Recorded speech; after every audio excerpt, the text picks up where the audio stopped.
Yo tout le monde, c'est Lucas, on se retrouve pour une vidéo. Donc aujourd'hui, on est dimanche et vidéo aujourd'hui sur Parlons Racing, l'épisode 15 déjà. Donc bien sûr, donc on va tout de suite commencer. Et aujourd'hui, quelques petites, donc en information, on en a plusieurs. Puisque pour commencer, donc il y a eu un match, du coup le match de hier contre Montpellier. Donc de hier soir, bon résultat, un partout à l'extérieur, c'est un bon résultat pour nous, puisque c'est quand même de la Ligue 1, donc on va parler de bons résultats. Surtout qu'on menait 1-0 avec, donc j'ai tout de suite commencé avec la première rubrique pour vous expliquer les matchs. Le match là. Donc le match s'est déroulé au stade de la Mosson à Montpellier. Donc à peu près pas énormément de spectateurs. Il y en avait je pense 6000.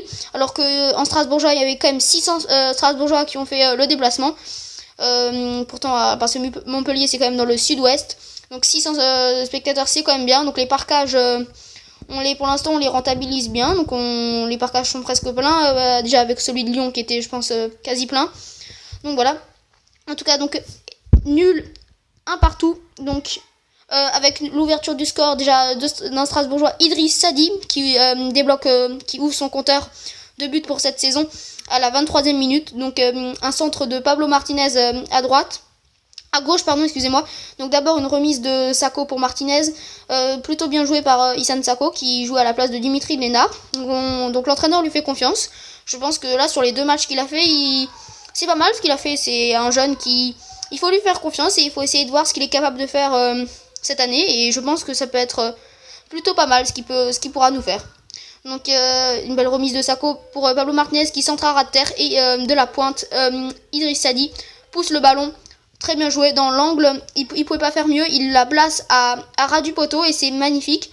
Il peut pas la placer mieux, sinon le gardien pourrait peut-être l'avoir. Mais en tout cas, c'est très très bien placé par Idriss Sadi qui a vraiment le sens du but.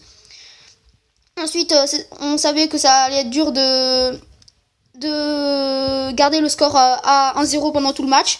Et forcément, on s'est un petit peu endormi au début de la deuxième période. Et du coup, on a une domination, beaucoup de domination de la part des Montpelliérains. Et l'égalisation, forcément. Donc, je me rappelle plus exactement de qui. Mais une égalisation, en tout cas. Donc, ça, après, un partout. Donc, forcément qu'après, nous, on essaye aussi un petit peu de revenir vers l'avant. On a 10 minutes là un petit peu avec un temps fort et pendant ces 10 minutes il y a aussi après une occasion Montpellier-Rennes avec un but mais refusé pour position de hors-jeu. Donc heureusement à ce moment-là j'étais un petit peu j'avais eu peur quoi, je croyais qu'il y avait but mais en fait non, position de hors-jeu alors qu'en fait il n'y en avait pas. Et oui, il n'y en avait pas de position de hors-jeu mais le but a quand même été refusé. Effectivement, pas du tout de position de hors-jeu. Je l'ai vu sur le ralenti puisque je regardais sur Beansport et enfin chez un ami et pas du tout de position en fait.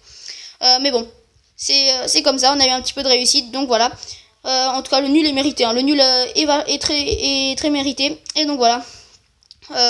Donc voilà, nul mérité. La victoire aurait été un petit peu volée je pense, mais bon voilà. En tout cas sinon je pense que c'est un bon point cherché à Montpellier là qui nous permet actuellement du coup.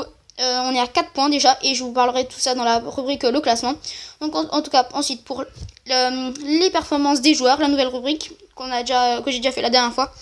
Donc pour moi les meilleurs joueurs de ce match sont Kader Mangane. Ensuite qui est-ce qu'on pourrait mettre? Il y aurait Pablo Martinez qui a fait un match plutôt bon.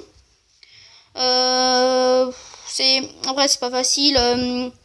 Au milieu, Gonçalves, puisque à l'extérieur c'est quelqu'un qui est fait pour l'extérieur, il a un bon gabarit, il cherche beaucoup le physique et c'est un joueur très intéressant, il a fait un bon match. Pour moi je mettrais ces trois là. Ensuite qui est Sadi a fait un bon match, voilà. Donc 4 et si je devais en donner un cinquième, ce serait plutôt entre Martin un petit peu plus discret avec Cornier, bon Martin c'est un petit peu mieux. Allez, Aoulou, hein. Voilà, Aoulou, je mettrai aussi également, encore une fois. Donc Aoulou qui fait un très très bon début de saison. Donc voilà. Et en tout cas, maintenant, on va directement passer à la troisième rubrique, les nouvelles infos. Donc les nouvelles informations sont que... Donc vous pouvez aller notamment sur la chaîne YouTube du Racing, puisqu'il y a beaucoup de vidéos ces derniers temps. Donc voilà, tout bien sûr Martin Terrier qui n'a pas joué pour ce match, qui voulait encore un petit peu s'habituer. Donc il jouera au prochain contre Guingamp, je pense. Titulaire, ça je ne sais pas, mais je pense. Donc il y a une interview sur Jean-Eudes Aoulou assez intéressant qui dit que quand il joue à la Méno ça lui fait pousser des ailes. Donc voilà, n'hésitez pas à aller voir l'interview sur la chaîne YouTube du Racing. Moi je suis abonné, du coup c'est pour ça il y a beaucoup de vidéos que je vois qui sortent. Voilà, ces derniers temps beaucoup, puisqu'on est en Ligue 1, je pense que c'est aussi ça. Et voilà, pas tellement de nouvelles infos. Et sur le site aussi, ils sont très très actifs, donc pour l'instant pas énormément d'infos. Donc on passe directement à la 4e rubrique, les blessés. Donc les blessés, il y en avait notamment 2 pour ce match, 3 même. Donc oui, il y en a qui sont rajoutés pendant le dernier Parlons Racing, puisque je les avais pas, ils n'étaient pas encore blessés. Nuno da Costa touché aux adducteurs, qui n'a pas du coup joué ce match contre Montpellier. Je ne pense pas que c'est très très grave. Et après Stéphane Bauken qui était également forfait. Ça, je ne sais pas pourquoi. Je n'ai pas vu la raison. Donc n'hésitez pas, pour ceux qui le savent, à me le dire dans les commentaires. Voilà. Et toujours Abdallah Ndour qui, comme je vous l'ai dit, reprendra début septembre. Normalement, ce serait donc pour le match d'Amiens, il pourrait être là. Le match d'Amiens à la Méno que j'irai, puisque là, puisque j'ai loupé le premier, je dois attendre jusqu'au 9 septembre pour voir le prochain. C'est assez long, mais bon, ça viendra vite. Ne vous inquiétez pas. Et ensuite, du coup, on passe encore une fois à la prochaine rubrique, la 5e déjà, le classement et le prochain match. Au classement, on est actuellement 11e, juste derrière Montpellier. Donc à la 11e place avec 4 points comme Montpellier, voilà. Et du coup, je rappelle les résultats. 4-0 défaite au premier match contre Lyon au Groupama Stadium. Victoire 3-0 contre Lille au stade de la Méno. Et nul 1 partout à Montpellier, voilà. En tout cas, on passe directement. Donc le prochain match sera à Guingamp, à l'en avant Guingamp, dimanche prochain.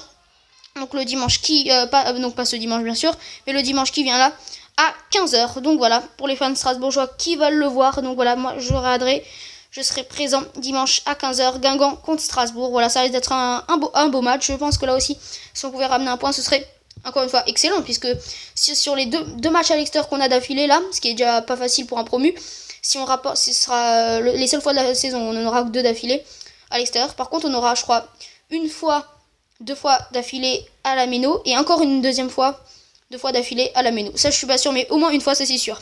Parce que je crois qu'il y a le PSG avec, et Toulouse. Bon, bref, je sais plus. En tout cas, n'hésitez pas à aller voir le calendrier sur le site.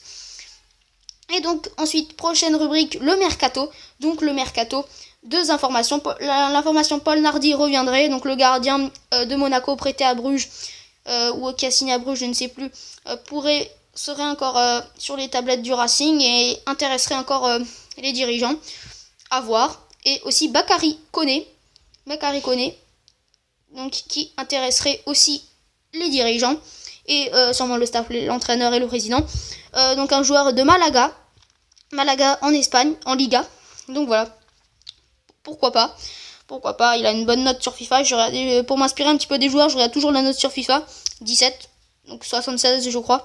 Mais bon, après c'est juste un aperçu, mais en tout cas, à voir de ce que j'ai entendu, ça peut être un joueur qui pourrait nous servir en défenseur central, puisqu'il nous en manquait encore un, donc un défenseur central, ce serait bien. Oui, ce serait bien, effectivement, un niveau plutôt bon.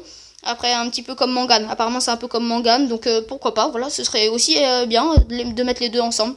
Ouais, donc voilà. Et en tout cas, la dernière rubrique, l'ambiance du stade. Bah voilà, juste pour dire l'ambiance du stade, on était 600.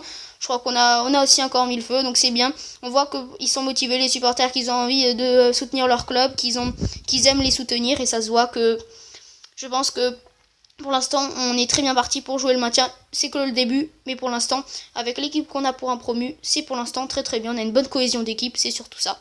Donc voilà, en tout cas, sinon j'espère que cette vidéo vous aura plu, que ce 15e épisode de Parlons Racing vous aura plu. Moi, je vais vous dire à la prochaine pour une nouvelle vidéo. Et n'hésitez pas bien sûr à liker, à vous abonner et à partager. J'aimerais bien 20 likes sur cette vidéo, ça me ferait super plaisir. J'aimerais bien viser les 30 abonnés, on y est bientôt. Allez, un petit effort encore, un abonné. Et ce serait génial. Moi, je vais vous dire à la prochaine. Ciao tout le monde. C'était Lucas.